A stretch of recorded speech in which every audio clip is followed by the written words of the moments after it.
tous. On est particulièrement heureux avec Clotilde Bateau de l'association Sol d'accueillir ce soir en votre présence Vandana Shiva, qui vient donc de publier aux éditions Rue d'Échiquier ce livre, 1%. Nous voulions vraiment remercier plusieurs personnes qui ont rendu possible cet événement, en particulier la Cité Fertile, ce lieu assez extraordinaire de transition et d'expérimentation. On voulait aussi évidemment remercier la mairie de Pontin, puisque grâce à elle, vous êtes assis sur des chaises qui normalement sont confortables. Remercier également Librest et la librairie Le Comptoir des Mots qui vous propose ce soir le livre de Vandana. Je tiens d'ailleurs à dire, parce que c'est un peu la thématique de la soirée, que Librest a créé la librairie.com, qui est une formidable alternative à Amazon, puisque c'est un site qui vous permet de commander n'importe quel ouvrage et de le retirer dans une librairie de proximité indépendante. Voilà. Rue d'Échiquier est une maison d'édition qui existe depuis 10 ans, qui est très spécialisée sur les questions d'écologie. On a beaucoup abordé d'ores et déjà le sujet du pouvoir des multinationales que Vandana aborde très largement dans son ouvrage. Très récemment, on a publié par exemple Heineken en Afrique d'Olivier Van Beemen, une formidable enquête sur le rôle et les façons d'agir de cette multinationale bien connue en Afrique. On a publié des livres d'Alain Deneau également sur les pratiques du groupe Total et sous une autre forme, la bande dessinée, le récit graphique Intraitable de Choi Kyu-sok, qui est le récit de l'implantation ratée du groupe Carrefour en Corée du Sud. Voilà, donc c'est vraiment une thématique qu'on a choisi d'aborder de façon récurrente. Je voulais aussi, parce que j'ai failli oublier de le dire, remercier évidemment nos interprètes, 4 interprètes qui ce soir vont évidemment aider Vandana à comprendre ce qu'on explique, ce que l'on dit en français, et vous à comprendre si nécessaire ce qu'elle dit en anglais. Et donc je passe la parole à Clotilde Bateau, qui va vous présenter en particulier l'association Sol et Vandana Shiva. Merci Thomas.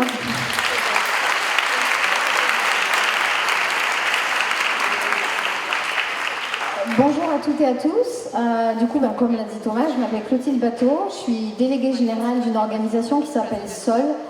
Et pourquoi je suis là ce soir c'est parce qu'on a pour objectif, nous, depuis 40 ans l'année prochaine, d'appuyer des petits paysans, particulièrement en Inde, au Sénégal et en France depuis 2013. Donc de les appuyer à travers leurs besoins essentiels pour leur permettre une autonomie avant tout alimentaire, mais aussi une autonomie sociale, une autonomie environnementale, puisqu'on travaille uniquement sur des projets en agroécologie qu'on appelle paysannes, dans l'objectif aussi de revaloriser leur rôle dans la société. Et on estime que ce paysan aujourd'hui, c'est un expert social, c'est un expert environnemental, c'est un expert économique, et il fait un formidable métier qui nous nourrit 3 fois par jour. Voilà. Et par ailleurs, je suis aussi présidente d'une association qui s'appelle Notre Affaire à tous. Vous avez peut-être entendu parler de l'affaire du siècle, et cette pétition qui a reçu plus de 2 millions de signataires. Et j'ai l'honneur d'être cette présidente depuis février dernier. Et on espère, et je trouve que c'est aussi une belle thématique à porter ce soir, que la plainte qu'on a déposée en mai dernier pour inaction climatique contre l'État français va arriver à ses fins. Alors Vandana, moi j'ai la chance de collaborer avec elle depuis 10 ans maintenant. Elle est docteure en philosophie, physicienne de formation et bien évidemment militante féministe et écologiste. Elle a reçu le prix Nobel alternatif en 1993 et elle est une opposante historique à la brevetabilité, c'est pas un mot facile à dire, du vivant et aux OGM. Défenseuse infatigable de l'agriculture biologique, pas seulement en Inde, mais partout dans le monde. Elle a créé donc l'association Navdanya, qui veut dire 9 graines en hindi, pour protéger la biodiversité agricole indienne et lutter contre les multinationales qui la mettent en péril. Et donc, effectivement, Vandana Shiva nous fait le plaisir d'être à Paris pour 48 heures et à Pantin ce soir, donc pour la parution de son livre 1%, dont le sous-titre est « Reprendre le pouvoir face à la toute-puissance des riches ». Alors c'est à la fois un appel à la décolonisation des esprits, c'est donc un manifeste, mais c'est aussi la démonstration très documentée, factuelle, que nous sommes tous sous l'emprise d'un certain nombre de multinationales et de milliardaires. C'est donc aussi un essai d'investigation. Vandana, il dénonce la domination des multinationales qu'on connaît tous, Amazon, Facebook, Microsoft, Monsanto et d'autres encore, et des quelques milliardaires qui ont fondé ces multinationales, Bezos, Zuckerberg, Gates, puisque, effectivement, ils dominent tous les aspects de notre existence, l'agriculture, l'alimentation, l'énergie, mais aussi les relations sociales. Et Vandana démontre que cette domination conduit à l'uniformisation du monde au profit de quelques-uns et démultiplie les inégalités sociales et les dérèglements climatiques. On avait envie de vous dire un petit extrait pour voilà, vous mettre le livre en bouche et on enchaînera ensuite avec Vandana évidemment. Le paradigme... Ah, pardon, j'ai été... On recommence. Le paradigme mécaniste dominant veut non seulement que les humains soient séparés de la nature, mais que celle-ci soit considérée comme inerte et morte, simple matière première, bonne pour l'exploitation. Cette vision du monde a été élaborée pour servir le capitalisme industriel qui a élevé ce paradigme mécaniste, inadéquat et réductionniste, au rang de science, tandis que la pensée scientifique qui reposait sur la conscience d'une terre vivante, était reléguée politiquement au rang de non-science, voire même d'anti-science. L'ignorance écologique et sociale à laquelle se sont ajoutées la convoitise et la soif de domination et de contrôle ont produit les systèmes économiques, politiques, scientifiques et technologiques dominants, dont se sert aujourd'hui 1% de la population pour régner sur la planète. Voilà, donc on va effectivement vous proposer, je ne pense pas qu'on ait fait le point sur le déroulé de la soirée, sauf erreur. Tout à fait. Donc l'idée c'est effectivement que pendant 45 à 50 minutes, on laisse au maximum la parole à Vandana en lui posant un certain nombre de questions et qu'ensuite évidemment l'échange puisse avoir lieu avec vous. On essaiera de rassembler quelques questions pour gagner en efficacité puisqu'on doit avoir normalement terminé vers 8h30 cette conférence. Alors, peut-être que Vandana, vous pourriez commencer par nous expliquer en quelques mots ce que vous avez voulu démontrer avec ce livre. Vous insistez en particulier sur la façon dont le système capitaliste nous a séparés, nous, à la fois entre personnes et de la nature.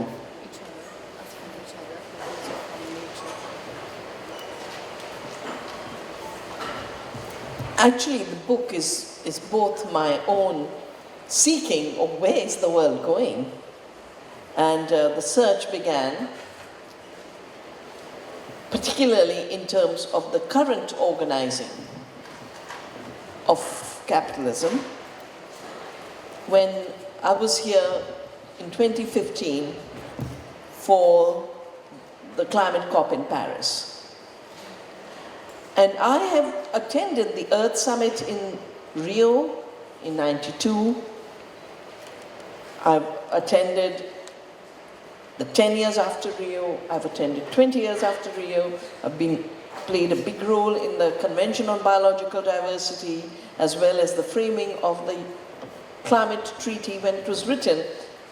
There was hardly any fossil fuel in countries like mine. Most energy was renewable energy. And what was new about the climate COP here was Bill Gates and Mark Zuckerberg were strutting around on the stage with heads of state.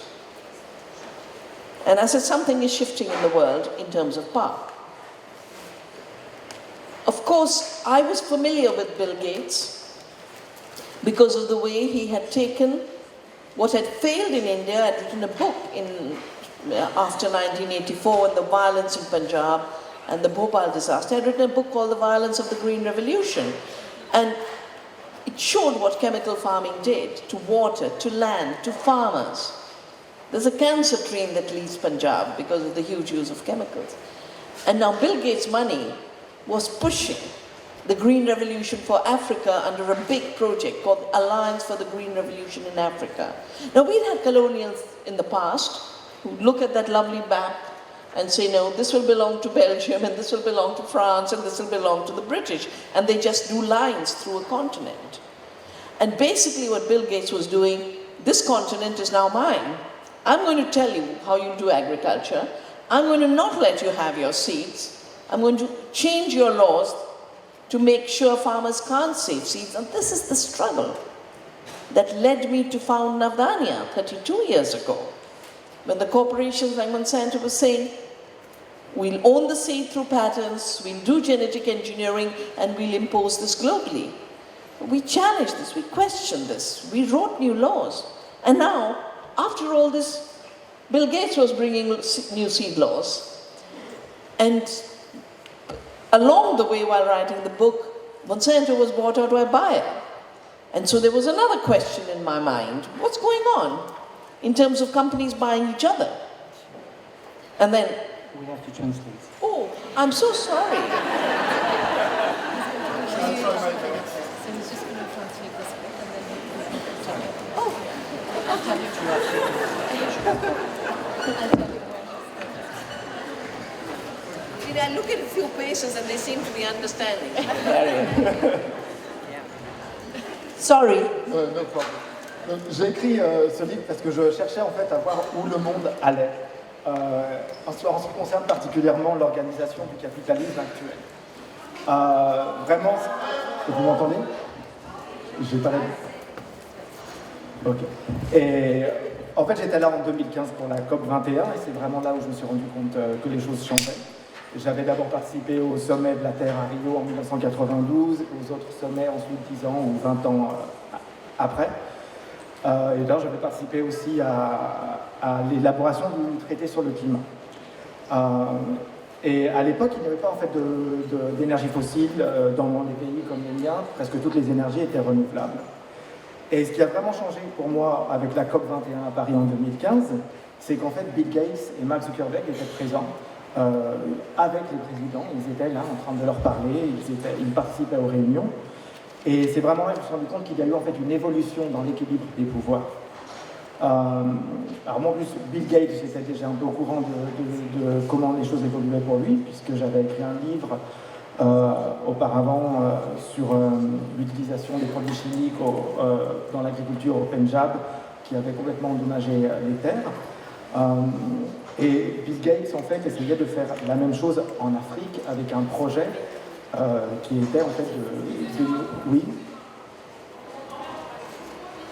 Ah, pardon. Excusez-moi, j'ai pas utilisé le micro. D'accord. Donc, là...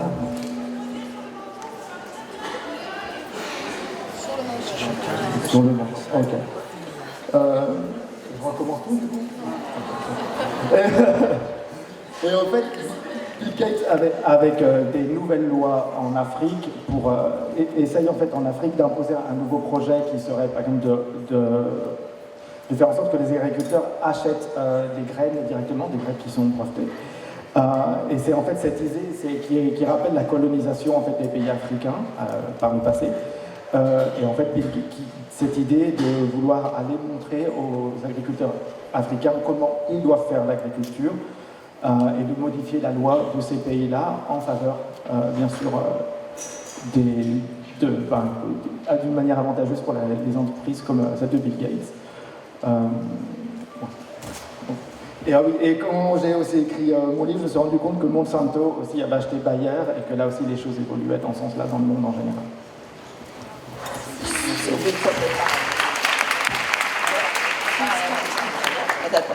Yeah. So I wanted to figure out what's going on. And then when we started to look at the data, we realized that a handful of new asset management funds, which hold the money of the billionaires, were actually controlling 60 to 70% of every major corporation. It could be Monsanto, it could be Bayer, so it was more like musical chairs. No one was buying anyone out. It was all owned by the billionaires, the Coca-Colas, the Facebooks, all of them. And these asset management funds have grown after globalization and deregulation, and they have exploded after the 2008 crisis. BlackRock, for example, is now $7 trillion. Vanguard has the biggest shares in every company that influences the food you eat. And so much of the book is written as events were unfolding. There's a chapter on digital dictatorship. Suddenly in my country, cash was made illegal. You had to do digital transactions. 90% of India's economy of small people, small farmers, stores traders, small businesses, small retailers, a small push cart with vegetables of about 20 kilos, they were being forced to use digital payments. And Bill Gates, of course, turns up for this too. So the book is really a book about the world that is unfolding in our times. And it's about a warning that if it was 300 billionaires 10 years ago, 9 years ago, and they've reduced to 5 last year, and half of the wealth is in the hands of these 5, most of the corporations are controlled by them. Most of the economic issues have landed in their hands because local economies have been destroyed. It is time to wake up and reclaim our power.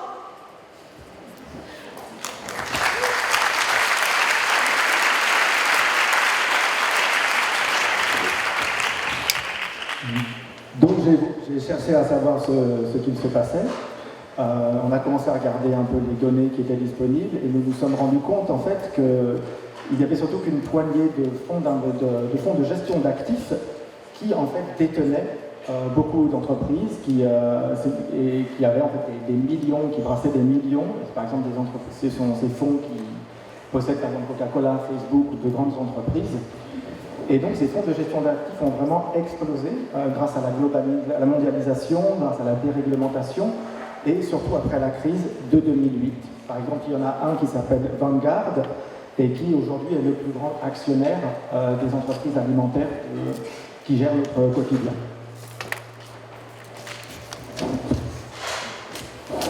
Et dans mon livre aussi, j'aborde la question de la dictature numérique, puisque par exemple en Inde, dans mon pays, du jour au lendemain, on a interdit les transactions en liquide, et donc il est devenu obligatoire de faire des transactions numériques.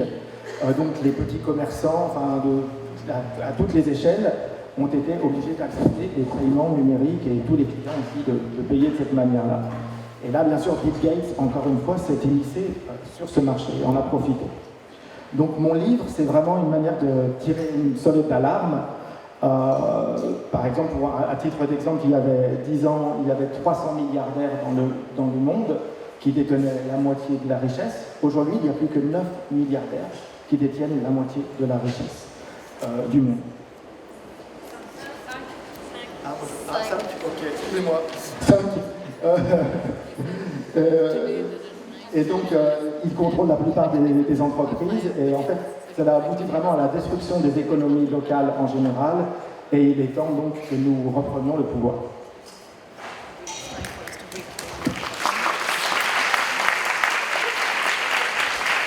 Vandana, vous développez la notion de philanthrope-capitalisme dans ton livre. Et notamment, tu parles beaucoup de la fondation Bill Gates, et tu en as déjà parlé tout à l'heure. C'est assez contre-intuitif, non, le philanthrope-capitalisme. C'est assez étrange comme notion. Est-ce que tu pourrais nous expliquer, nous en dire un peu plus?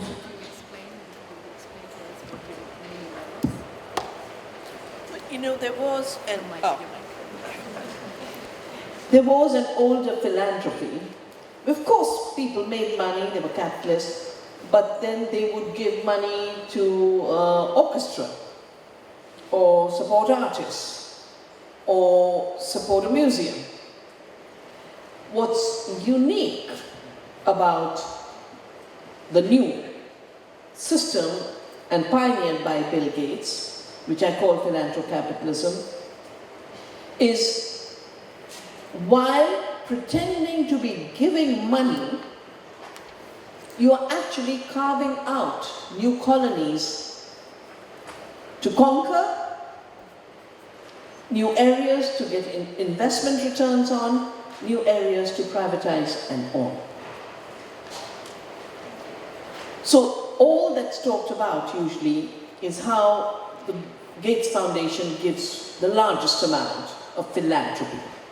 I would call it the largest amount of sly, deceitful investments by bypassing every democratic and regulatory control of society.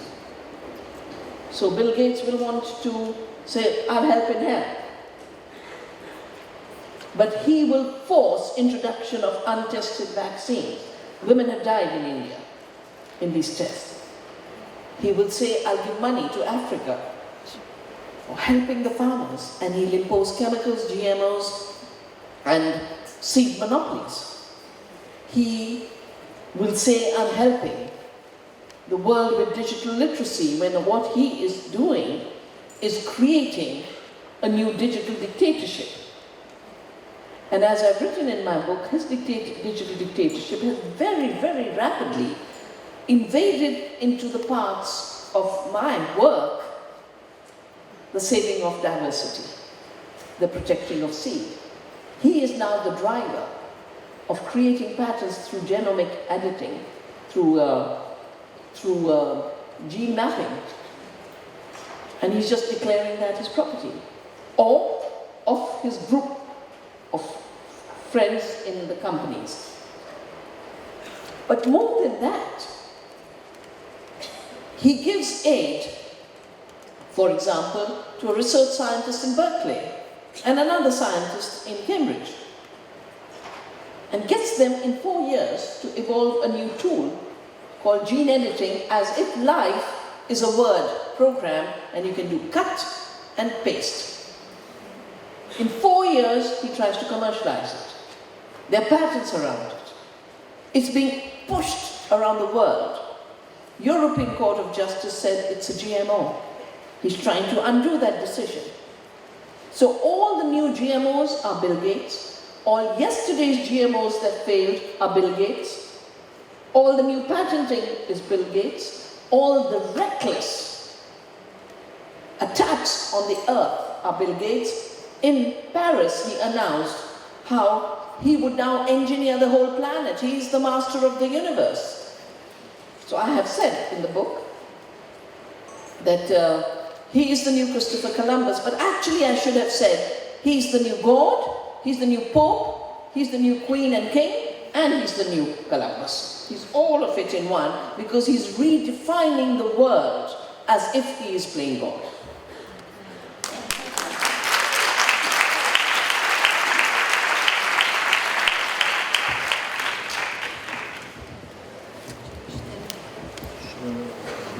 Il y avait en fait avant un ancien type de philanthropie qui était en fait les philanthropes donnaient de l'argent à des orchestres, à des artistes, à des œuvres il y a des musées. Mais ce qui est unique en fait dans ce nouveau système de philanthropie qui a été en fait un peu inventé, dont Bill Gates est le pionnier en quelque sorte, c'est ce que j'appelle le philanthrocapitalisme. C'est qu'il prétend donner de l'argent, mais en fait ce qu'il fait réellement c'est de créer de nouvelles colonies, l'idée étant de conquérir là où il est possible d'investir, de privatiser, de faire le plus de profit possible. La fondation Bill Gates est donc la plus grande fondation philanthropique apparemment dans le monde, mais pour moi c'est vraiment une tromperie, ce sont des usurpateurs, et en fait ils essayent de contourner vraiment tous les contrôles démocratiques ou réglementaires qui existent pour parvenir à leur fin. Par exemple, dans mon pays, en Inde, la fondation a forcé l'utilisation de vaccins qui n'avaient pas été testés, et des femmes ont décédé à cause de ça. En Afrique, il prétend aider les agriculteurs, mais en fait, il impose un monopole de ces organismes modifiés ou de semences brevetées. Et il parle aussi d'aider à démocratiser le numérique dans le monde, mais il crée, comme j'en ai parlé tout à l'heure, cette dictature numérique qui a conquis le monde petit à petit. Aujourd'hui, Bill Gates travaille par exemple sur l'édition, sur la modification des gènes, sur le forçage génétique,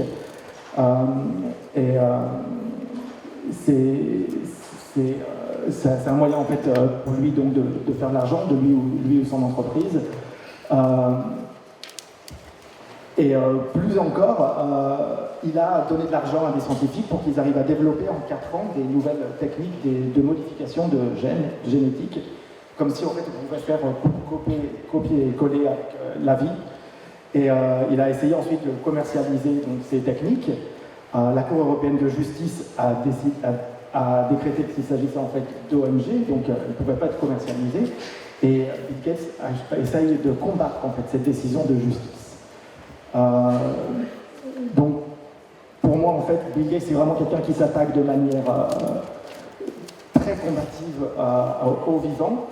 Et à Paris, Bill Gates a dit qu'il était lui-même le nouveau Christophe Colomb, mais pour moi, c'est vraiment même le nouveau pape, le nouveau roi, le nouvel empereur. C'est quelqu'un qui essaye de redéfinir le monde comme s'il était Dieu.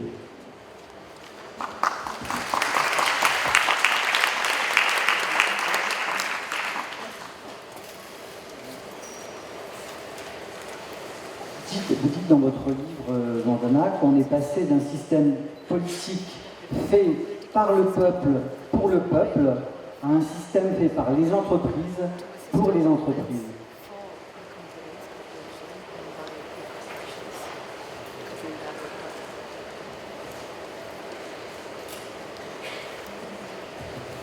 In a representative democracy was always talked about as of the people, by the people, for the people.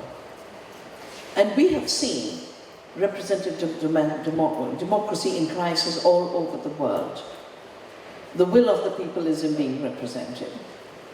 But something more deep is happening.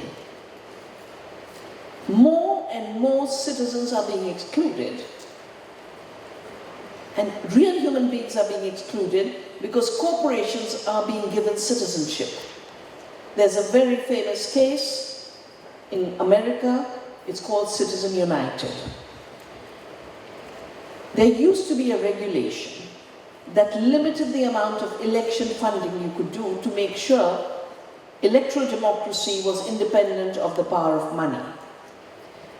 The Koch brothers, the big coal people, created a case, Citizen United, and the Supreme Court ruled that corporations are people, and these people, these persons, giving money to politicians is their free speech. And therefore preventing them to give money freely is robbing this person of free speech. But when corporations become persons, persons disappear. And that to me is a very, very serious shift. But this is leading to a shift in democracy. Our democracy is being hijacked. I have a chapter on the hijack of democracy. And the hijack of democracy is happening with the direct influence of money and the buyout by the 1%. The ability of this big money, particularly philanthrocapitalism, to walk into any ministry and say, this is how you lay your policies. Your health will be like this, your agriculture will be like this, your education will be like this, transport will be like this. And then, in spite of that, people are being crushed. People are losing pensions, people are losing jobs, people are losing security, people are rising. How do you squash the rising of our times? Through divide and rule. So I have said in my book that the money machine has an extension, which is the hate machine to run elections. Hate becomes the capital of the new politics of divide and rule. And that's why around the world, at the same time, waves of hate are growing. And this divide and rule is supposed to keep people under control. But I don't think people will be controlled, people will rise. And our unity as humanity are able to look through the illusion that corporations are a piece of paper that give legal rights to a bunch of robber barons. That a corporation is a lie in terms of personhood, and therefore we can't allow democracy to become of the corporations, by the corporations, for the corporations.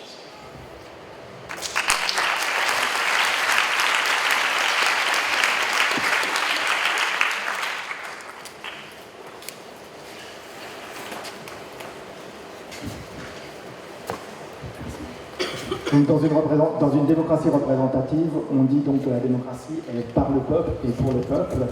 Mais aujourd'hui, à travers le monde, on voit que la démocratie est en crise et que les personnes aussi sont de plus en plus exclues. Et c'est ce qui est le pire, vraiment, cette exclusion des citoyens, et qui vient notamment du fait que les corporations, les entreprises sont devenues en fait elles-mêmes des citoyens.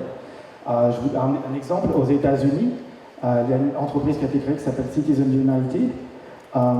L'idée, c'est qu'en fait, avant, il y avait une loi qui empêchait, il y avait une réglementation qui limitait vraiment le financement des élections aux États-Unis de manière à ce que l'argent n'influence pas trop les résultats électoraux.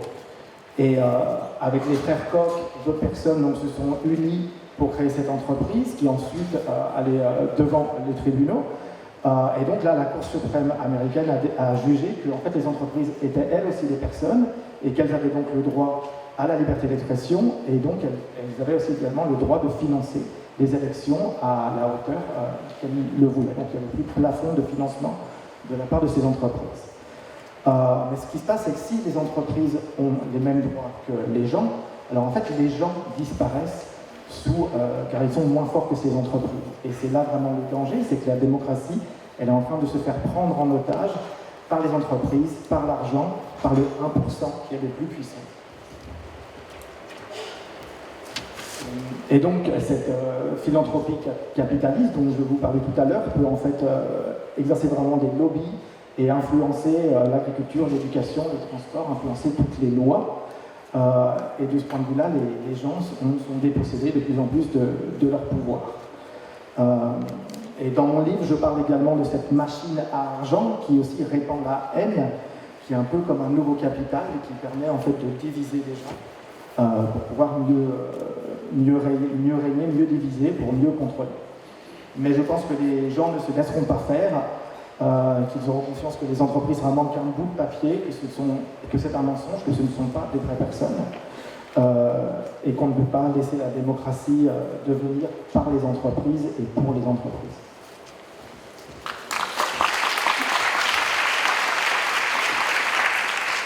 Vandana, depuis les années 90 avec Navdanya soutient les paysannes et paysans en les formant, en les soutenant, en les organisant, en faisant en sorte qu'ils deviennent des acteurs et des actrices du changement, de ce changement dont on parle.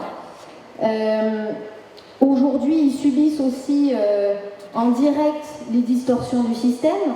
On parle en France d'un paysan qui se suicide par jour.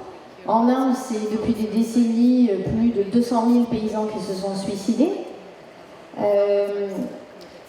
Et en plus de ça, ils sont aussi les premières victimes du changement climatique. On est quand même face à une énorme injustice, là.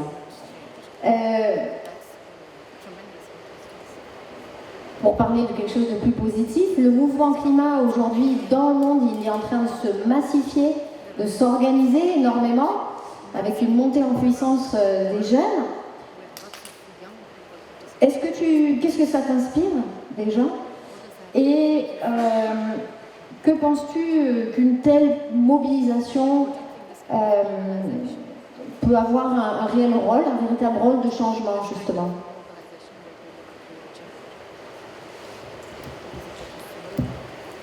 Well, I think mobilization is change. We are supposed to, like, they declared the earth as dead. They also declared women as passive, Simone de Beauvoir's second sex. And people will stay inert, will not respond. So the minute people start to mobilize and organize, it is already a change. I'm particularly happy that the very young people are mobilizing, because I see the earth as one integrated, living, dynamic system.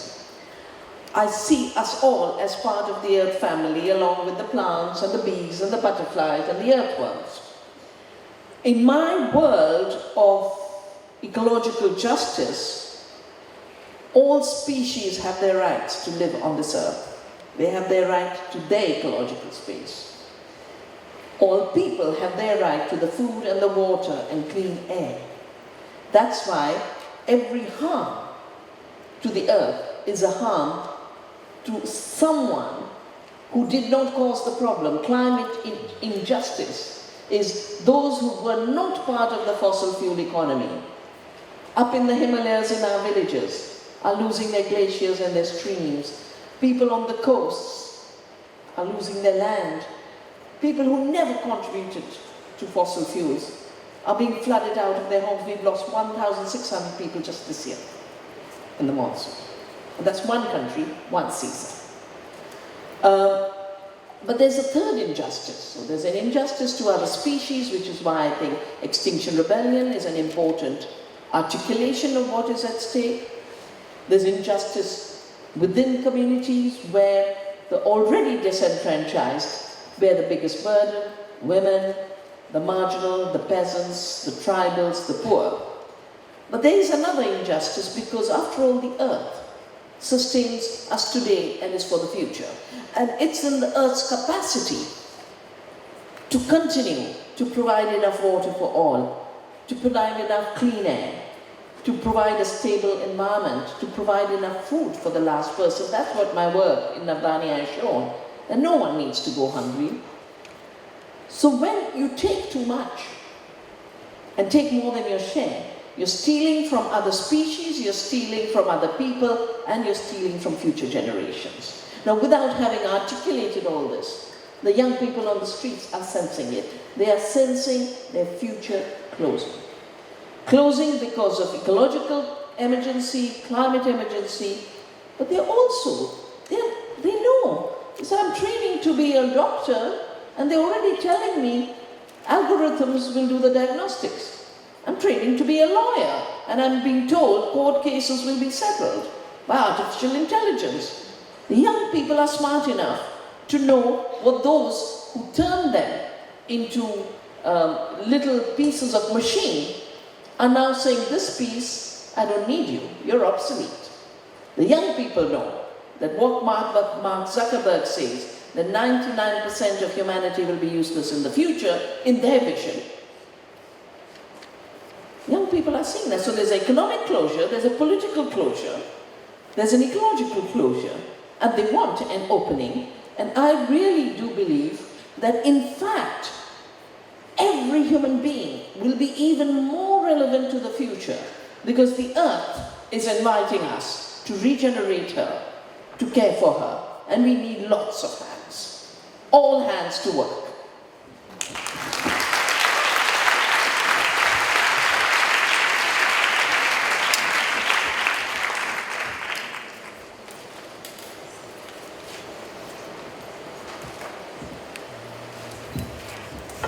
Je pense que cette mobilisation des jeunes, c'est vraiment le changement.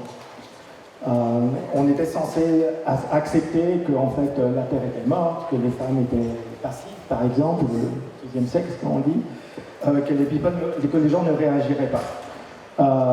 Et donc, de voir cette mobilisation, en fait, c'est déjà voir un changement.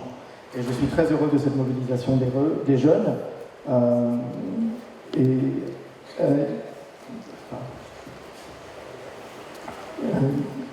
Tout le monde, en fait, il est important de se battre pour l'unité de la planète. Il me semble que tout le monde doit s'unir.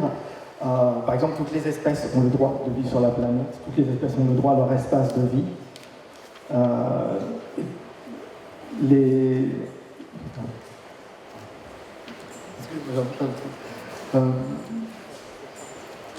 Sur Terre, pardon. La justice écologique. Oui, voilà. La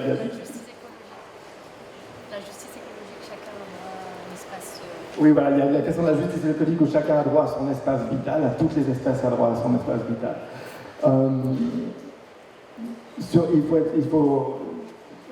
Sur Terre, il faut qu'il y ait suffisamment en fait, d'eau, d'air, d'alimentation pour tout le monde, que personne ne doit avoir faim. Et en fait, ceux qui prennent trop, ceux qui prennent excessivement, volent en fait les autres. Et ils volent aussi les générations futures. Et les autres, et les jeunes aujourd'hui ressentent vraiment cette menace pour leur futur, cette menace vis-à-vis du changement climatique. Et c'est pour ça qu'ils se mobilisent. Ils savent que les algorithmes aussi risquent de les remplacer, même ceux qui étudient aujourd'hui la médecine, qui veulent devenir avocats, savent qu'il y a des chances qu'ils deviennent obsolètes. Et comme disait Mark Zuckerberg, 99% de l'humanité sera bientôt inutile à l'avenir. Donc il y a vraiment un problème écologique, mais aussi un problème économique, et les jeunes veulent des solutions. Et c'est pour ça qu'ils se mobilisent. Et la Terre aussi a besoin que tout le monde se mobilise, a besoin de cette régénération et que tout le monde unisse ses forces.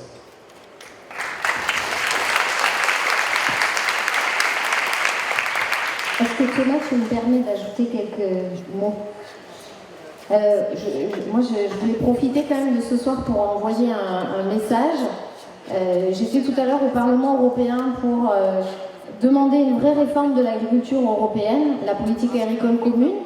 Il faut savoir qu'elle est en train d'être travaillée à l'échelle européenne. Cette politique agricole commune, elle nous concerne toutes et tous. C'est la nourriture que vous recevez dans vos assiettes 3 fois par jour. Cette mobilisation aujourd'hui, elle m'a impressionnée parce que c'était plus de 1000 personnes de la société civile entière, des jeunes, des moins jeunes, des paysans, des membres du mouvement climat.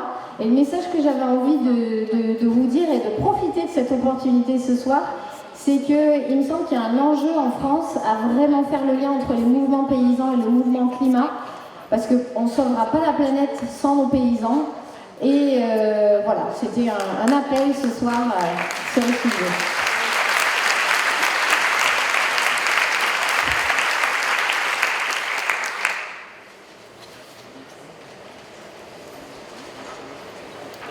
Sure, very briefly. You know, I'm listening to Clotilde about here are people saying we need to change agriculture for climate. Here are mayors saying people are dying of cancer, we'd better stop pesticide spraying near towns. And here is the poison cartel mobilizing some farmers to say we have to keep using pesticides that kill us. This is an example of divide and rule. Because the climate problem is the same system of industrial fossil fuel-based farming, based on chemicals, that is leading to species extinction and is leading to cancers, and is leading to removal of farmers from the land.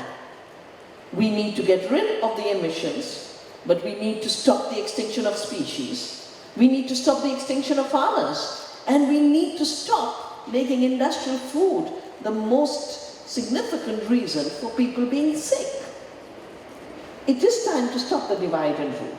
And I would love to see in the future the environmentalists and the farmers march together to say no fossil fuels, no chemicals, no poisons anywhere, not on the fields, not in the towns. And you know, there was an interesting debate this morning on the radio where it seemed your ministers are saying science tells us that pesticides don't move beyond 10 feet or 50 feet.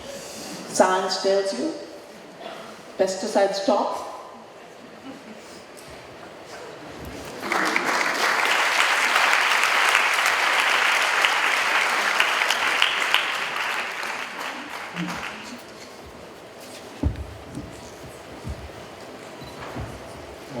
coup, tu entends parler donc qu'on doit changer l'agriculture et qu'on doit changer à cause du climat, en faveur du climat. On voit par exemple que les personnes décèdent du cancer et donc on dit qu'il faut arrêter par exemple d'utiliser des pesticides à proximité des logements. Mais d'un autre côté, il y a toujours ce cartel du poison, comme je l'appelle, qui mobilise aussi certains agriculteurs pour continuer d'utiliser ce genre de pesticides. Donc on voit ici que c'est vraiment un exemple de la division pour mieux contrôler.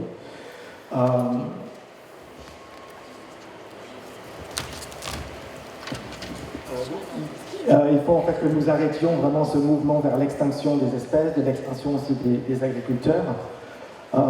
Il est temps en fait vraiment d'arrêter ces manières de nous diviser. J'aimerais vraiment voir à l'avenir vraiment une union contre par exemple les carburants fossiles, mais aussi contre les pesticides. Et là, récemment à la radio j'entendais une émission qui disait donc que la science nous dit que les pesticides ne se déplacent pas, ils restent là où ils sont, ils s'arrêtent en quelque sorte. Ce n'est pas le cas.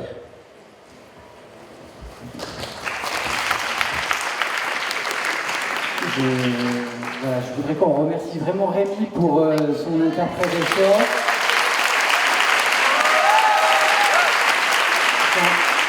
Un très bel exercice d'entraînement puisque Rémi est en deuxième année à l'ESIT, École supérieure d'interprétariat et de traduction. Voilà, donc on va passer à notre deuxième temps de cette soirée avec effectivement donc, les questions de ceux qui veulent en poser à Vandana. Je vous propose d'en prendre par groupe de 3. Évidemment, comme notre temps est un peu compté, soyez brefs s'il vous plaît. Et voilà, donc qui veut poser une première question à Vandana? Voilà.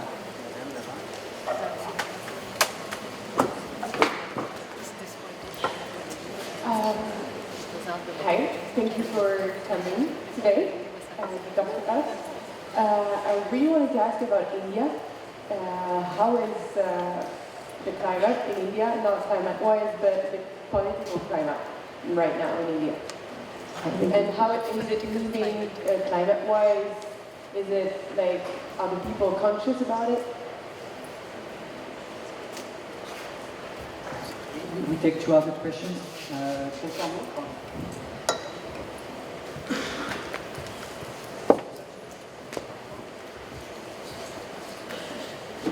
Bonsoir, merci. Voilà, ma question c'était comment, face à ce monopole des brevets sur les semences, comment est-ce que vous luttez justement dans l'institut que vous avez créé pour continuer à faire circuler et à échanger les graines, etc. Comment est-ce que vous luttez aujourd'hui? Voilà, merci.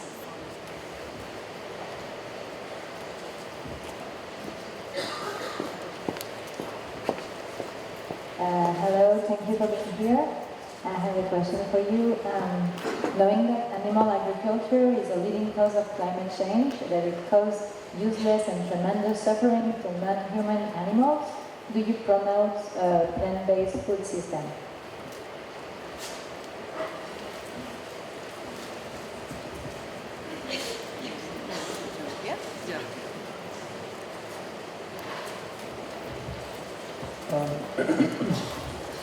Evening, Maha. It's an honor to have you with us today.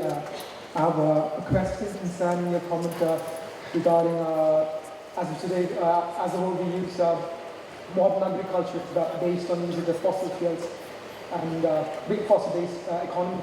So my question to you is, how can we make this transition? Because it's not logical to ask the farmers of today, who probably consist of 80% who work in the fossil economy, to make this transition so quickly. So what points do you put forward to help France or any country for that matter to make this transition into more organic and non-fossil based economy? Thank you.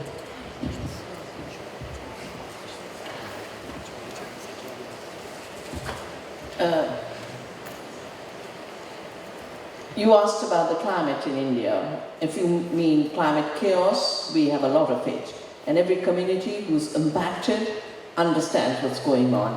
And in fact, it's the village communities that gave me the language. Because, you know, in the Indian villages, you can't go say climate change. And I asked, what's happening? And they said, imbalance of the ability of the earth to manage the climate systems and weather patterns. So they're very aware. And it's just that the fossil fuel lobbies are strong. Now they're parading the fossil fuels from fracked gas as the clean fuel, ads all over my country. So we'll have to deal with double speed. Yeah? Did you want to do everything after each break?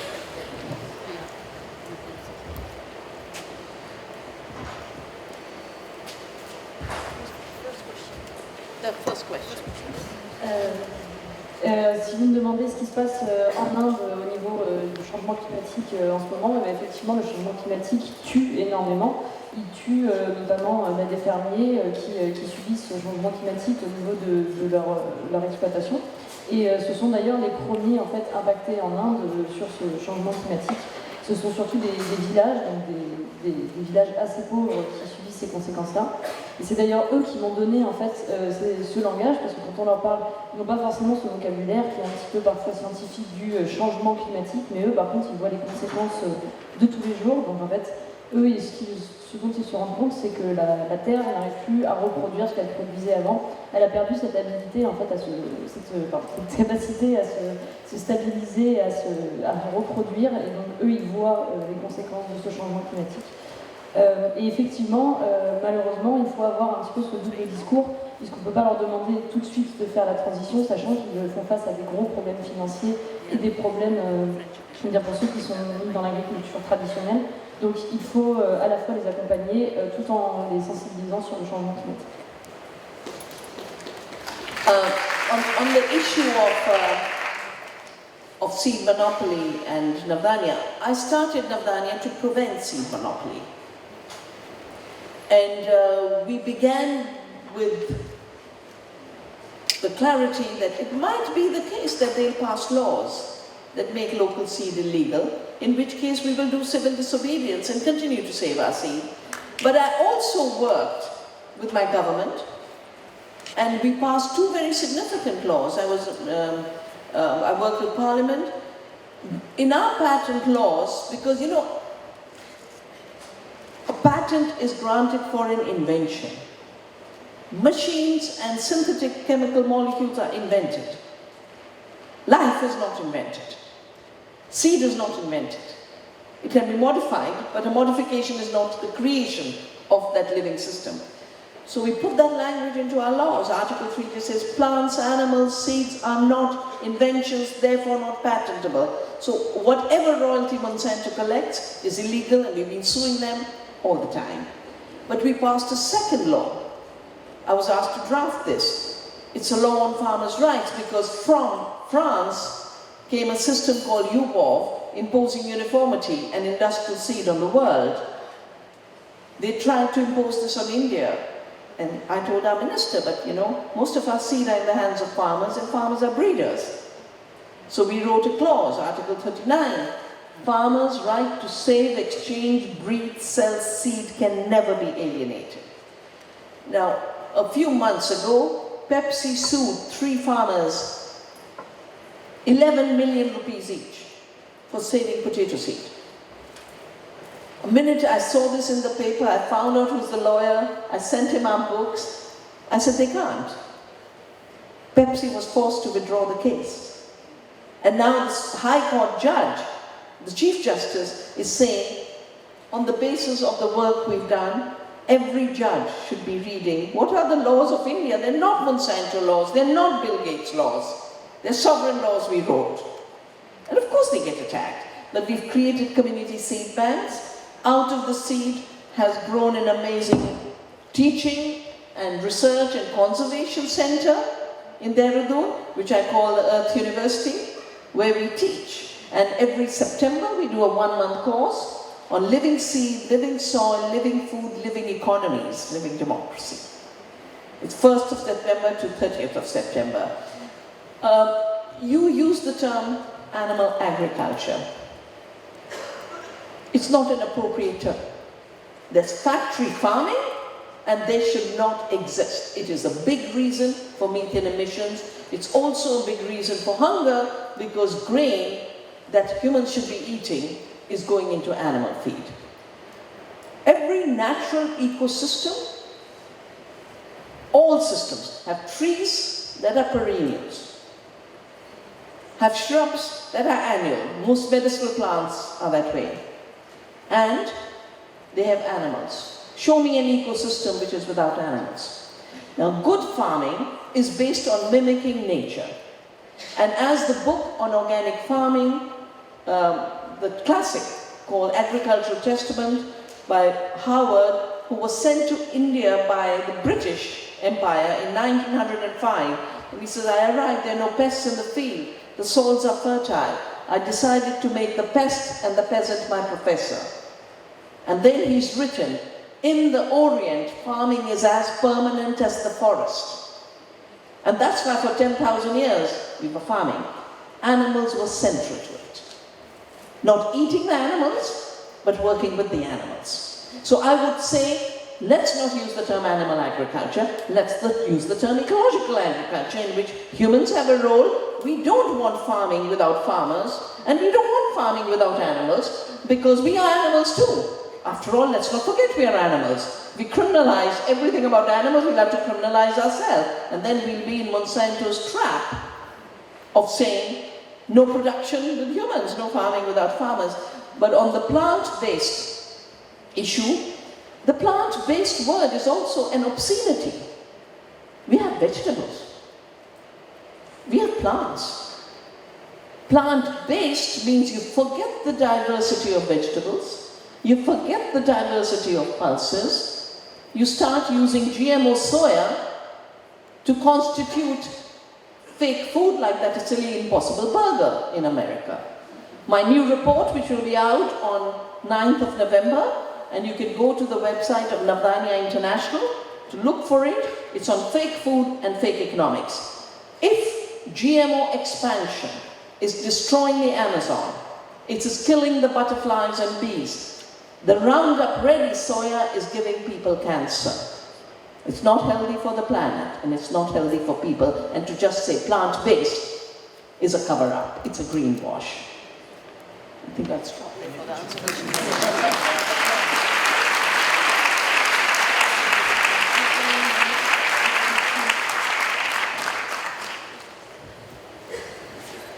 J'espère que j'ai rien oublié, je vous remercie. Alors, au niveau du monopole des graines, ce qu'on a oublié, c'est qu'il existe encore des semences traditionnelles qui sont souvent considérées comme illégales par les grands groupes comme Monsanto. Cependant, elles existent, et nous, ce qu'on fait en fait dans notre association, c'est qu'on récupère ces graines, qu'on les classe, qu'on les étudie, et surtout qu'on les garde, qu'on les reproduit, afin qu'il existe encore des semences paysannes. Et donc ça, pour nous, c'est aussi de la désobéissance à travers ces espèces de lois que les grandes entreprises et les grandes multinationales essaient de nous imposer.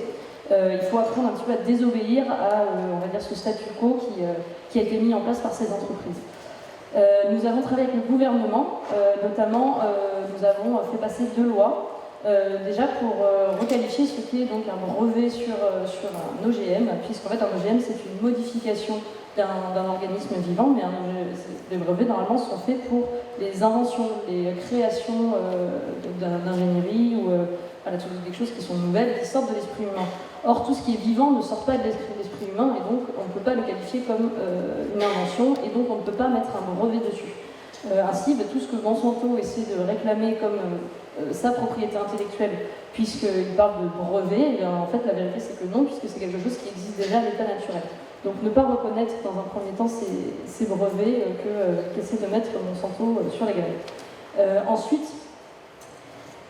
nous avons fait une deuxième loi qui autorise les fermiers à garder les graines et à récupérer des graines de semences du coup paysannes pour pouvoir les réutiliser à l'avenir. Pepsi, donc la société Pepsi, a essayé d'attaquer des fermiers qui avaient gardé des graines de pommes de terre, il me semble, c'est ça, Et donc il demandait 11 millions de dommages et intérêts à ces agriculteurs qui refusaient d'acheter leurs graines génétiquement modifiées.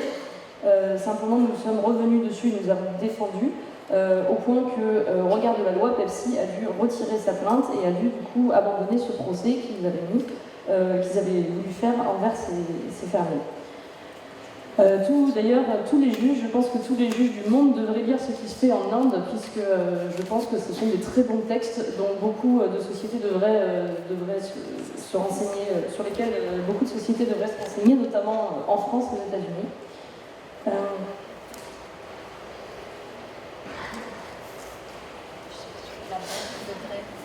oui, ce que nous voulons mettre en place en fait aussi, c'est ce que nous avons mis en place, c'est une banque de graines, donc pour un petit peu remettre toute la diversité des fruits et légumes qui peuvent exister sur Terre, pour ensuite ne pas perdre ces OGM qui sont souvent une catégorie particulière de légumes. Au niveau du terme du coup agriculture, faut faire attention quand on utilise le terme d'agriculture, parce que pour moi ce n'est pas de l'agriculture qu'ils font, mais ce sont des fermes-usines.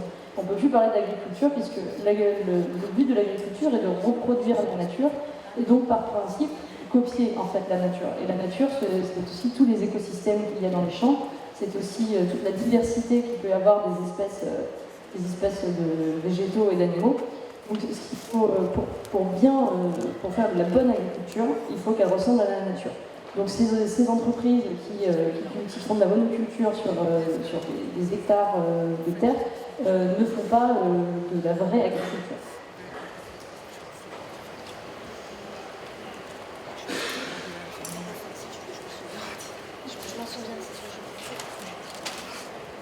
Je vais terminer parce que je m'en souviens. Vandana vous invitez à participer à un cours qu'ils organisent tous les ans dans la ferme expérimentale où se trouve la banque de semences principale. Ça s'appelle le A to Z de l'agroécologie, donc l'alphabet de l'agroécologie. Ça dure un mois, du 1er septembre au 30 septembre. Et ils reçoivent sur leur ferme, donc, qui est à Dehradun dans le nord du pays, des centaines d'étudiants du monde entier. Donc elle vous invite à participer. Et juste une petite précision, Navdaner aujourd'hui c'est 140 banques de semences communautaires à travers toute l'Inde. Voilà, celle qui est à Dehradun, c'est vraiment la grosse principale dans laquelle ils expérimentent.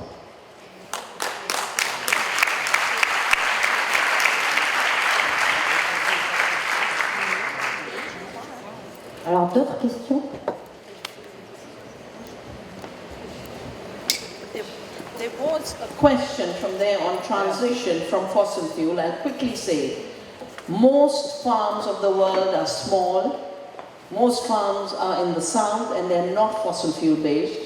Our struggle in India is actually fossil fuels are being forced on our farmers. And I have watched how in Punjab, in other places, farmers are getting into debt for tractors because it's being pushed on them. 80% of the food we eat comes from small farms, most of it fossil fuel. Because when you're small, you can be fossil fuel free. So the transition we need is first a defense of the small farms, and second, the use of larger farms as if they were hundreds of small farms. So we have to do both together, both the defense of what exists and is good, and the change in what is part of the damage.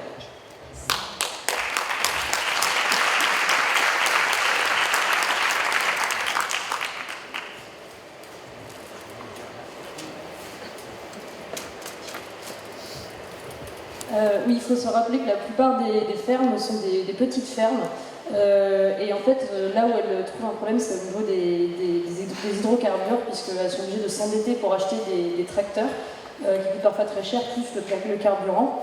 Il ne faut pas oublier que 80% en Inde de ce que nous mangeons vient de petites fermes, et qu'il faut surtout défendre celles-ci, ces petites fermes-là. Donc il faut à la fois défendre ce qui existe déjà et les aider vers la transition, mais aussi militer pour le changement et pour modifier ce qui ne va pas.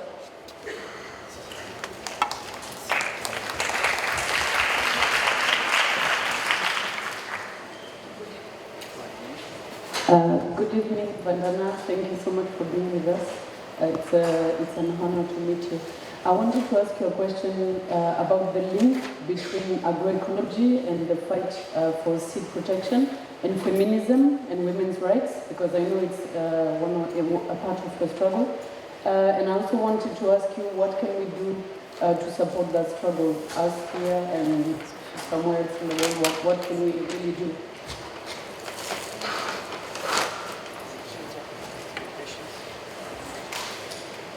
Namaste, Balaji. I'm very happy to hear you, and I think most of the discussion is focusing on one side of the equation, which is the production. But I think equally important is the consumption side. Like if I take the example of the food waste, like when I came to Europe, the thing which shocked me most was the amount of food wasted. I tried to estimate it was 3 tons per person European. And when I compared with the India I grew up in, I was never scolded for being bad in school or breaking something. But if I left something in my plate, my grandfather or father, they would scold me so much. They could even hit me because I wasted food. But when I go to India today, it's a different India. People are wasting food almost like in Europe. And I think if we try to calculate the amount of food wasted, it can reach to the levels which can compensate the production. A farmer will have to do less for the same amount of food. So I think I see the young people in the street coming in for the climate justice, but I'm not sure how many of them are really changing their consumption patterns. And I think the basic thing is to move from efficiency to sufficiency. How much is really we need? How much really we need to eat or consume in a day-to-day basis? And I think that's another thing which is very important in our trying to find some solutions to the problem of whether it's climate or food or even the enterprises. I think everything is related to, if we consume less, they can't give us more because we will bring them down in any ways based on our consumption patterns. Thank you.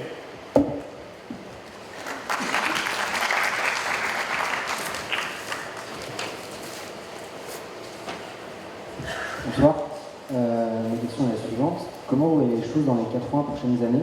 C'est-à-dire comment on va pouvoir changer de paradigme de manière radicale sans passer par une extrême violence ou un peu le chaos.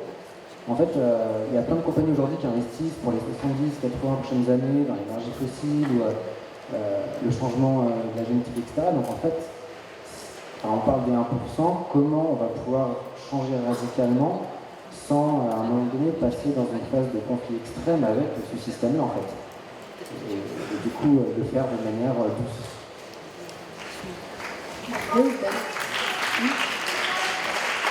Good evening. How can we fight against the capitalist appropriation of our activisms?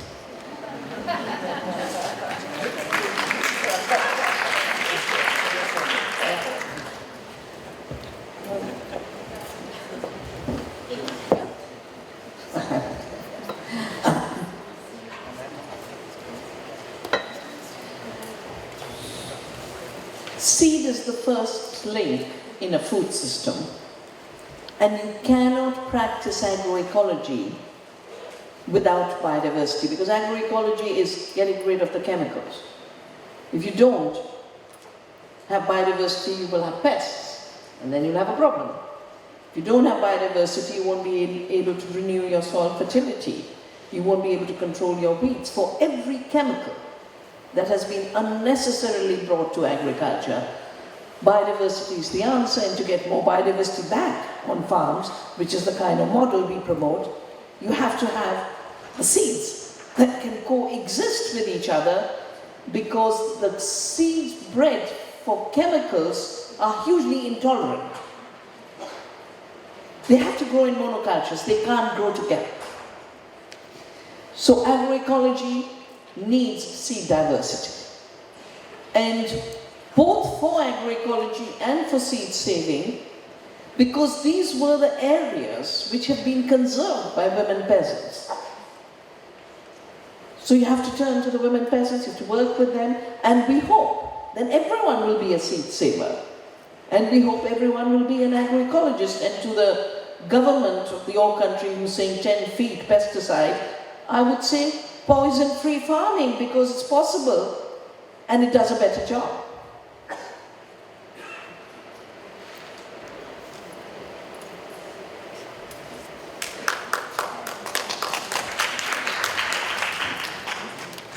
Pour la première question, que je n'avais pas traduit au début, donc c'était quel est le lien entre l'agriculture et le féminisme et qu'est-ce qu'on peut faire pour défendre ça? L'agroécologie. Donc c'est que tout simplement l'agroécologie c'est le principe que ça ne peut se faire qu'avec de la biodiversité.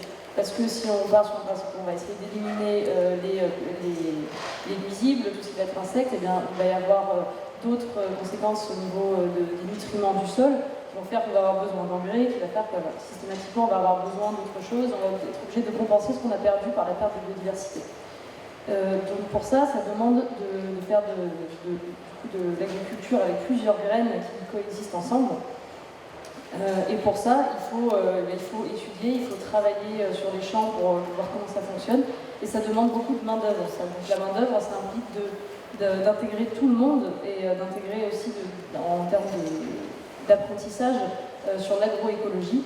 Et évidemment, ça c'est quelque chose qui ne pourra pas se faire sans les femmes, puisque si on enlève l'humain, en fait, tous les humains compris dedans, on ne va pas pouvoir le faire au niveau de la force humaine.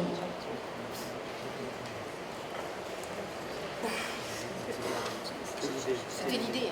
C'est l'idée, c'est ça.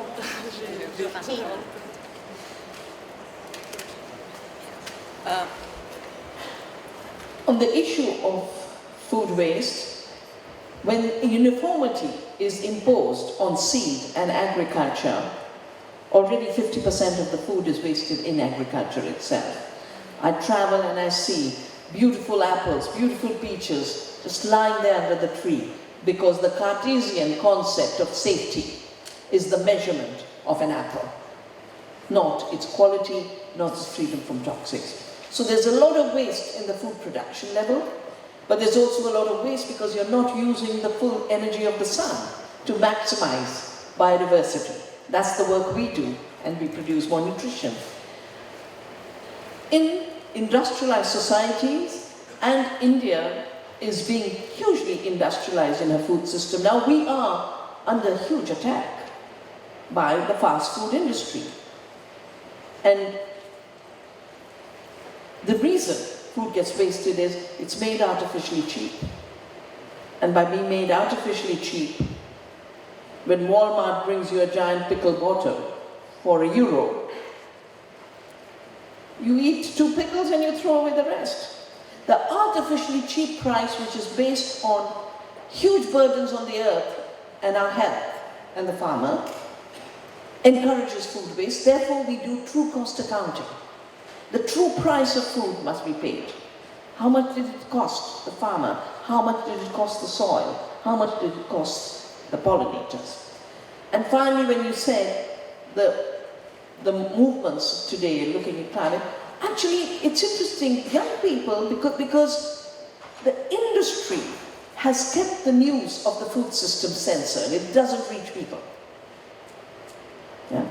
The truth about food, we cannot speak it. That's why I speak it, and I know the attacks that come on me. All the young people are very aware on fast fashion. All of them have been deconsumerized. They don't buy unnecessary clothing. But if they knew the parallels between fast fashion and fast food, tomorrow we'd have a food revolution. And that's why movements are important.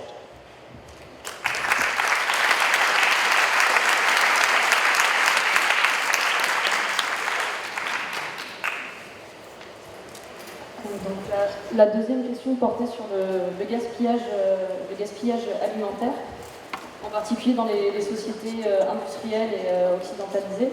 Donc la question est de savoir comment est-ce qu'on peut agir pour aussi limiter cette surconsommation qui emmène à une perte de nourriture vraiment.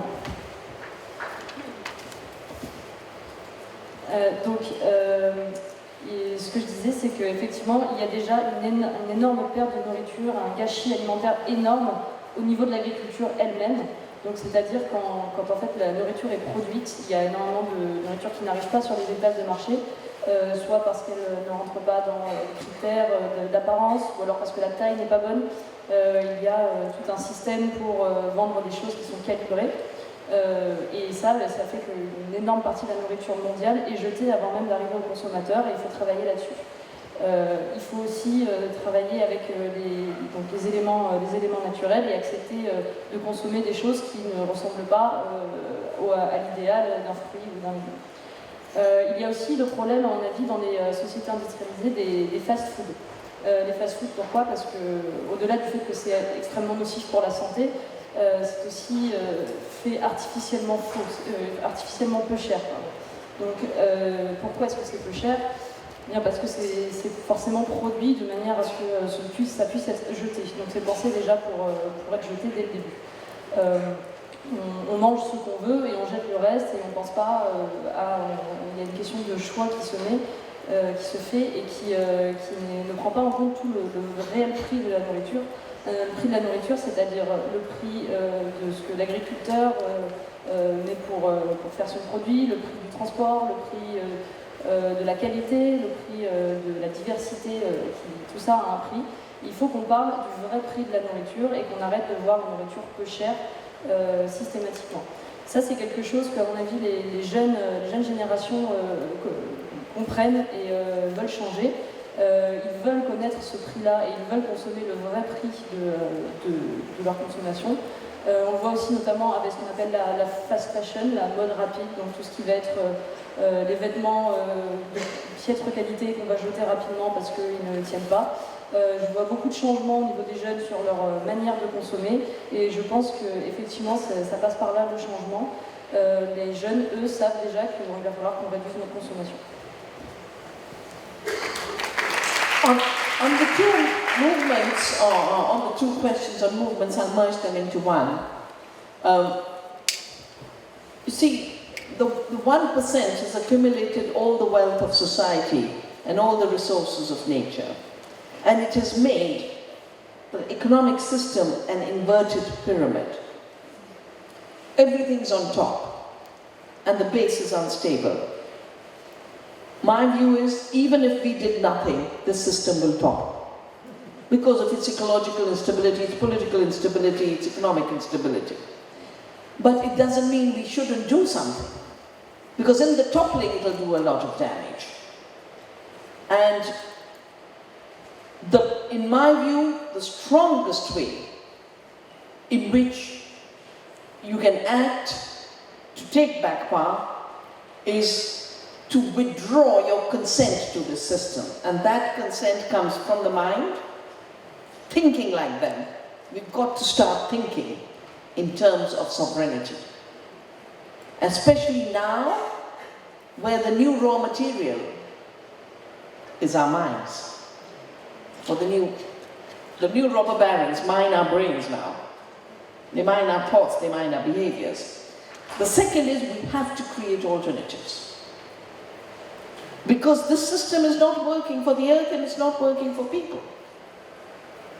And that is both alternatives in governance and alternatives in production and distribution and consumption. And that's what I've ended the book with. Swaraj as self-rule, self-organization. Swadeshi as making. This village where we are is an experiment in self-making.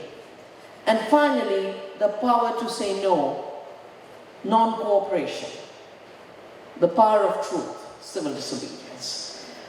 You said radical, we have to be radical. Radical doesn't necessarily mean violence. None of the movements that have grown, whether it's in Chile or Lebanon or Ecuador, no one organized them. They have erupted. It's like a pressure cooker. Yeah? Society is a pressure cooker right now.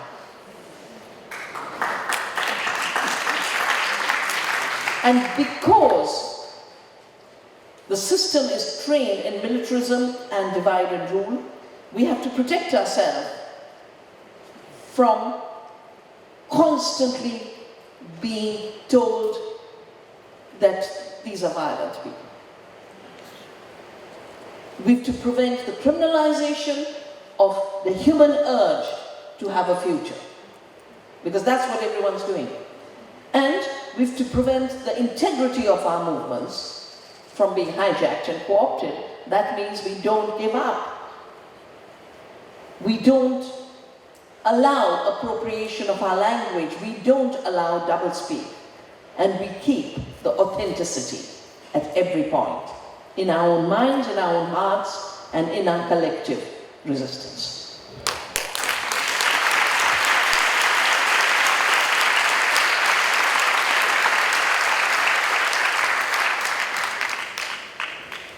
Donc ceci est une réponse aux deux questions qui parlaient des mouvements du coup, pour l'écologie et pour le climat qui sont en train d'apparaître un peu partout dans le monde. Déjà, ce qu'il faut comprendre, c'est que l'économie des 1%, elle est basée sur le haut du système et non pas sur la base qui peut être instable. Et eux, la seule chose qui va les intéresser, ça va être le haut de ce système-là. Et dans quel état est le haut de ce système-là? Alors que ce qui va intéresser les gens, le peuple, c'est justement le bas de ce système-là, savoir s'il est stable ou pas. On voit qu'il y a des instabilités politiques, il y a des instabilités économiques, des instabilités climatiques. Et ça, c'est des choses sur lesquelles nous pouvons agir dès la base en fait, de cette économie en pyramide pour atteindre les 1% directement. La chose la plus forte que nous pouvons faire, c'est déjà de retirer notre consentement à ce 1%, arrêter de penser comme eux, arrêter de penser que ce système est quelque chose d'intact et que c'est comme ça, mais montrer que nous sommes en désaccord avec ce qu'ils pensent. Notre matière première que nous pouvons exploiter, c'est justement notre intelligence collective, notre pensée, notre manière de vivre, et c'est par ça que nous allons pouvoir les atteindre. Si nous décidons que ce système-là doit cesser, et si nous décidons tous ensemble, eh bien, il arrêtera de cesser de la manière dont il fonctionne aujourd'hui. Il cessera de fonctionner de la manière dont il fonctionne aujourd'hui.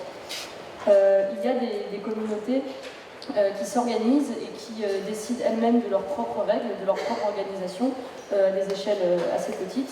Et une des premières choses que ces communautés font, c'est de se donner le pouvoir de dire non, de dire qu'elles refusent les conventions et les choses qu'on leur dit qui sont naturelles de faire par les grandes entreprises, et surtout de vouloir absolument la vérité à chaque fois, la vérité sur le prix alimentaire, la vérité sur comment est organisé ce système-là. Et effectivement, il y a une question sur la radicalité des mouvements. Je pense qu'il faut que nous soyons radicaux, c'est un besoin, nous devons être radicaux. Ça ne veut pas dire qu'il faut être violent, ça veut dire simplement qu'il faut être ferme sur nos choix. La société est un peu comme une cocotte minute, et si toute la cocotte minute décide de faire monter la pression, et bien au bout d'un moment il va falloir relâcher cette pression, et ce sera le 1% qui décidera, qui sera contraint de relâcher cette pression et d'accepter ce que demande le peuple. Il faut aussi, une dernière chose, se protéger nous-mêmes des discours qui tendent à dire que ces gens-là sont des gens violents, que les activistes sont des gens violents. Parce que c'est pas ça la violence, ça c'est un besoin qui s'exprime, c'est un besoin qu'on comprend, c'est un besoin partagé par toute l'humanité. Ce que nous devons faire de ce côté-là, c'est montrer que nous sommes unis, que nous sommes intègres derrière ce mouvement, que nous avons un but commun, et de refuser qu'en notre sein, au sein des mouvements militants, qu'il y ait ce double langage qu'essaie de mettre en place le 1%.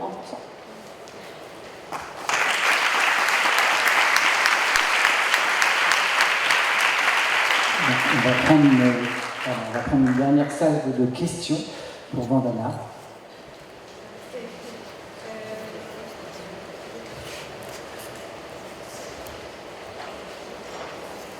Allez-y maintenant.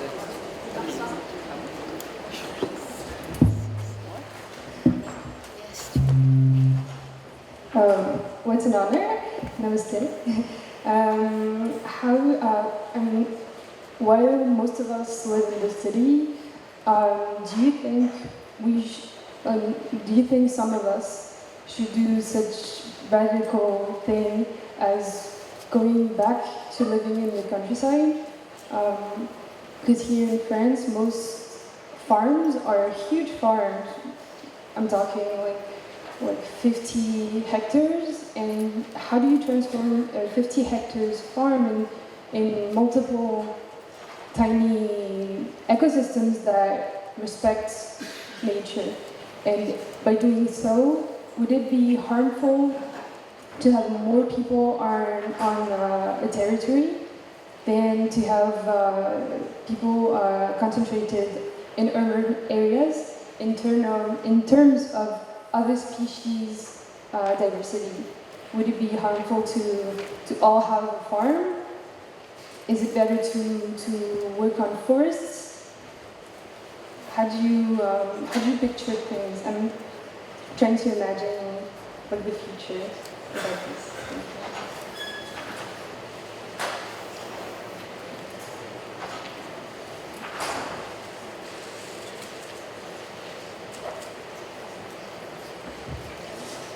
Bonsoir Mandana Shiva.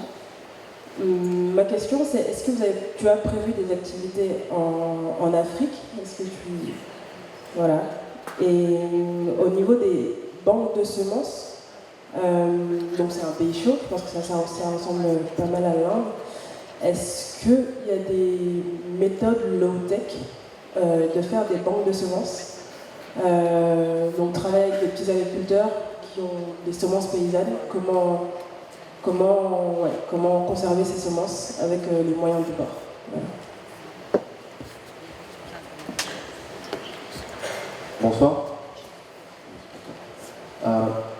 Ma question, elle porte aussi sur l'agriculture et en fait aujourd'hui dans la démographie de l'agriculture, avec on va dire l'agriculteur qui est de plus en plus vieux et le métier d'agriculture qui est de plus en plus dévalorisé et de moins en moins de gens qui veulent devenir agriculteurs. Donc dans le système que l'on imagine demain, comment est-ce qu'on fait pour faire revenir les jeunes dans les campagnes pour devenir agriculteurs?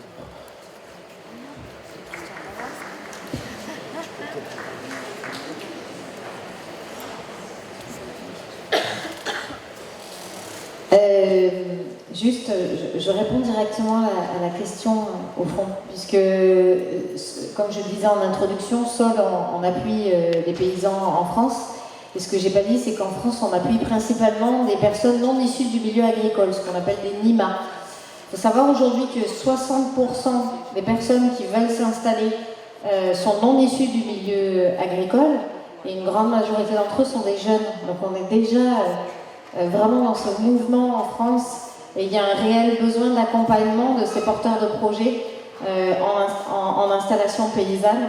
Voilà, mais il y a beaucoup d'organisations françaises au niveau français qui travaillent sur ces questions-là, notamment au sein d'un réseau qui s'appelle le réseau Impact, dans lequel vous allez retrouver tous les acteurs sur toute la chaîne agricole, de la question foncière jusqu'à la question des espaces tests pour tester son activité pendant plusieurs années, et la question tout simplement aussi des formations.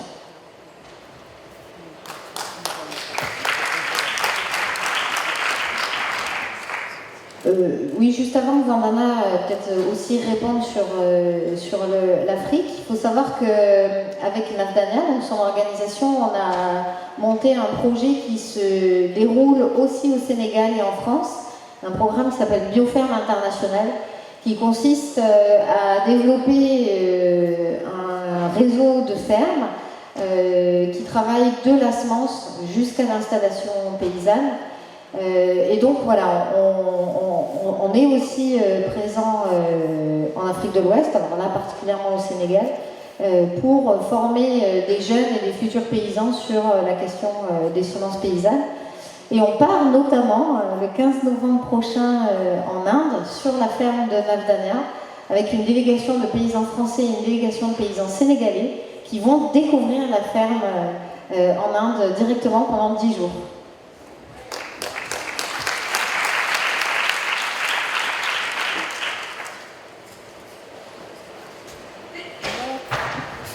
More forests have been destroyed for the expansion of inefficient industrial monocultures than small farms. Small farms, in fact, make forests on the land. That's what we do. As I said to the question on plant-based diet, nature needs trees, annuals, and animals.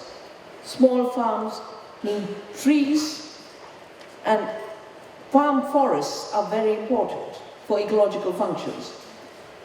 But you need crops. So when you think, should everyone be in the city? Then you have to assume you eat fake food. Because some area has to be dedicated to cultivation of real food. But as I've said again and again and again, you can grow food in ways that you heal the earth and you regenerate her. Our soils are richer through our farming. Our biodiversity is 6 times more than in the forest. Our pollinator biodiversity. Our water level has risen 70 feet. Farming does not have to be violent to nature. Farming can be a companion to nature. And that's the shift we need to make. I think the question on return, you know, I did a calculation when we were protesting against GATT and WTO, and I worked out that in any case, 50% people will be in the food system. Either the 50% can be primarily on the land and a few in distribution, or most of the people on the land are removed in this farming without farmers, to be replaced by fossil fuels and chemicals and machines. And then some will drive trucks for the retail, some will do deliveries for Amazon, some will work in factories to ruin food, some will work in aluminium to make the packaging. You still have 50%, but 90% of the 50% become engaged in destruction of the earth and the degradation of food. If we think of food as a system and we think of democracy as our right, we've got to find ways for people to re-inhabit that 50 acres. I have worked with France, with its government, with the peasants here, since 90s, early 90s, when you had only small farms. You didn't have giant farms. You were fighting GATT like we were fighting GATT. Globalization has destroyed the small farmer and led to concentration of landholdings. This is what they want to do in India, but we've had very strong land reforms as part of our freedom. So it's not that easy. And this flat, large-scale, glyphosate spraying, heavy machinery laying land is not farming. It is a continuation of warfare in another name, now in the name of food. So we definitely need to rethink agriculture, and we have to be very creative. So many people who come to train with us, then chuck a job in finance and buy a small piece of land. They chuck a job in software. I just had 3. I had an IBM employee, a Hewlett-Packard, and a third to come to learn organic farming, to go back to the land. We all have to return to the land. First in our mind, but also with our hands. And there's no duty bigger than saying, Mother Earth, I'm here to care for you.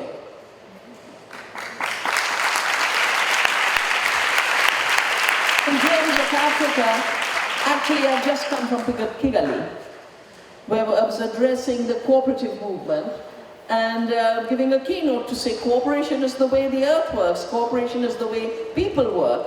Competition is a false idea that has been imposed on us to compete with each other, another divide and rule, while the 1% gangs up together.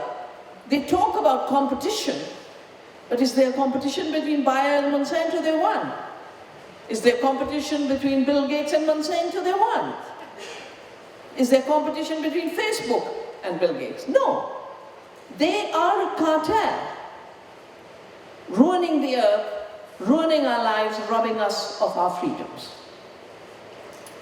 In terms of, we've just had, for this last course, we had 7 people from Africa to learn seed saving. For 1 month they stayed with us, and then they go back. And there's huge seed movements now, including movements to fight the criminalization of farmers saving seeds. And you can find a lot on the website of Seed Freedom, which is the international campaign website on seeds for Navdanya.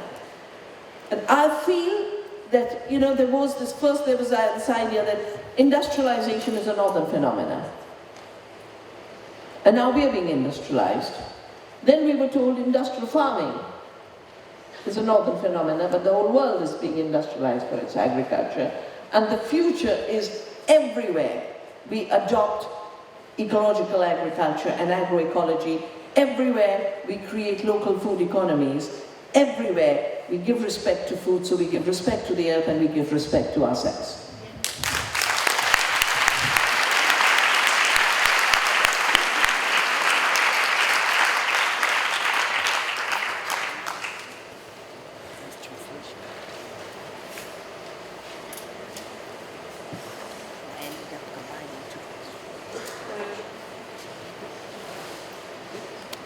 Je voulais rappeler aussi l'importance, parce qu'on parle des terres, mais ne pas oublier l'importance des forêts, parce que la plupart des forêts sont rasées en fait dû à une agriculture inefficace, qui est la monoculture, puisqu'il faut plus de terre pour avoir un rendement égal que sur la non-monoculture. Ce sont donc ces petites fermes en fait, qui en pâtissent, puisque c'est au profit d'énormes hectares qu'on rase la forêt et qu'on supprime du coup toute cette biodiversité qu'on trouve dans les forêts à cause de cette agriculture intensive. D'ailleurs, les petites fermes ont elles aussi besoin d'arbres et de forêts. Quand on ne fait plus de monoculture, il est important de diversifier du coup les végétaux qu'on va trouver sur son terrain. Et les arbres et l'écosystème des forêts en fait partie. Il faut apprendre à faire de l'agriculture avec les forêts et non pas sans, pour éviter la déforestation, mais aussi tout simplement le manque de biodiversité dans nos fermes. Sur la question est-ce qu'il faut retourner du coup à la campagne pour pouvoir faire fonctionner les petites fermes,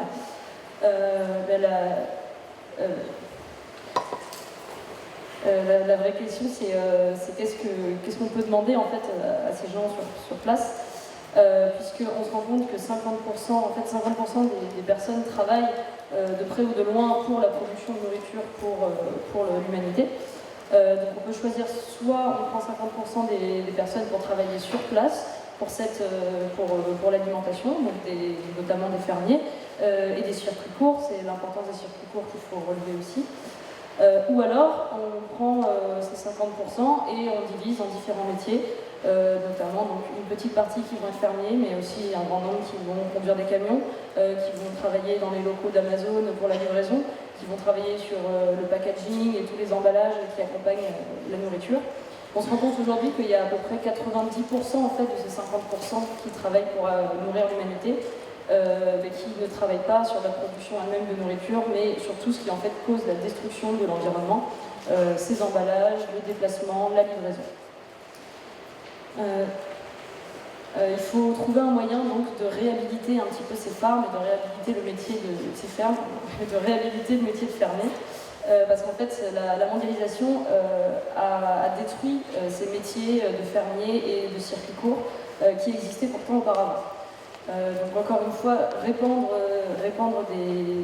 des pesticides sur les terres cultivables, ce n'est pas être un fermier, c'est pas ça l'agriculture authentique qui servait pourtant à nourrir nos ancêtres.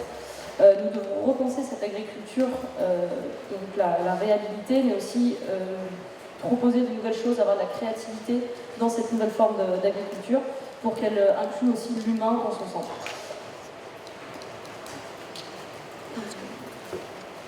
Parce qu'effectivement, on parle au niveau de l'emploi, du coup, quand on arrête d'utiliser ces tracteurs, quand on arrête de livrer à l'autre bout du monde ce qu'on produit, en fait, on crée des emplois locaux et donc on crée aussi une communauté.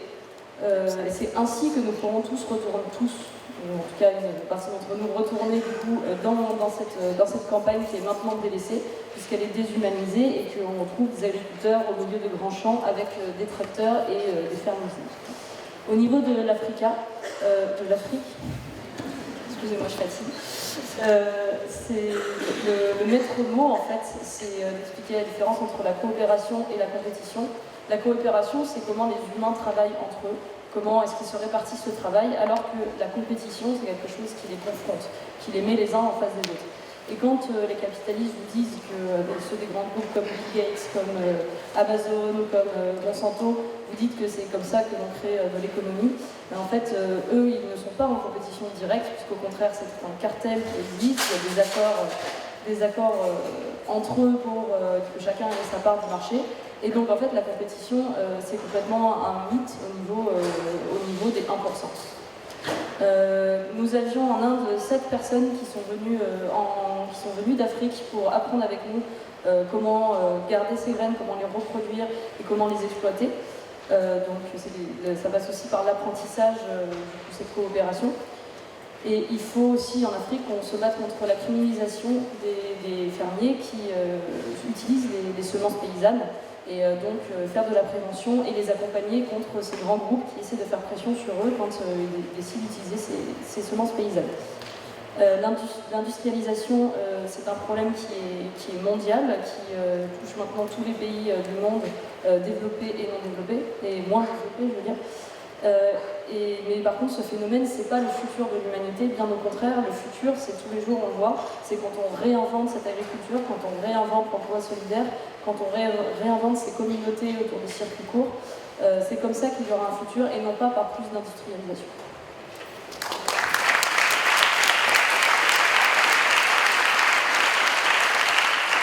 Merci pour vos applaudissements pour Maëlys, qui est également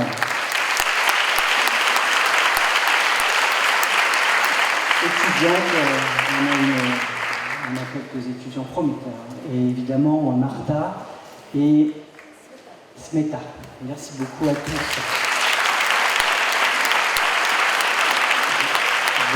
On va laisser Vandana dire les derniers mots de cette conférence. Voilà, je voulais vous remercier d'être venus si nombreux. Et je vous invite évidemment à éviter la séparation que dénonce Vandana en restant unis autour d'un verre, puisque le bar est ouvert, la bière est locale, la librairie aussi est ouverte, elle vous attend. Voilà, donc merci à tous pour votre présence.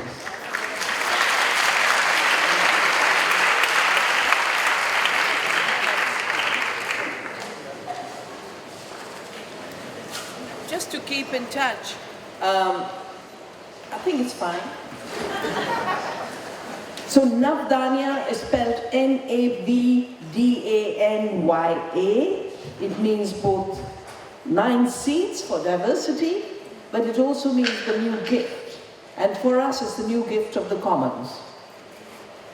The seed is not private property. Seed is not an invention. Seed is the commons of life and farmers and food systems.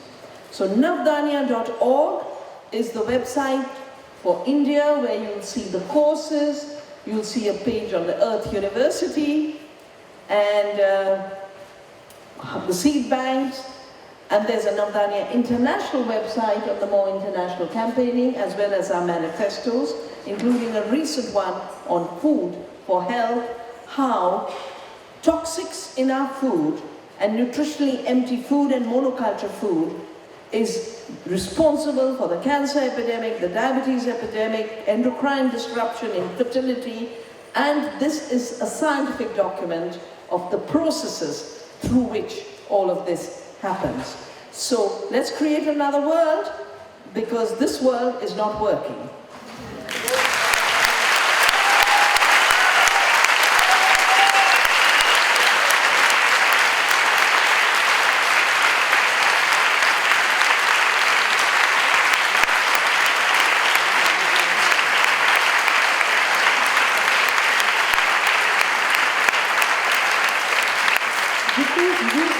Si vous voulez continuer à avoir des nouvelles de Navdanya, il vous suffit d'aller sur le site internet de navdanya.org, où vous retrouverez toutes les informations sur les cours qu'ils donnent à leur ferme, mais aussi tout le programme de banque de semences communautaires. Et ils ont aussi un autre site qui s'appelle Navdanya International. En fait, Navdanya est une branche en Italie, voilà, qui s'appelle Navdanya International, dans lequel vous allez retrouver tout le plaidoyer de l'association et tous les manifestes et tous les livres qu'ils écrivent, dont le dernier est sur le lien entre agriculture et santé. Voilà. Et par ailleurs, si vous voulez aussi des informations sur Navdania directement en français, vous pouvez aller voir sur notre site internet. Voilà. sol-asso.fr.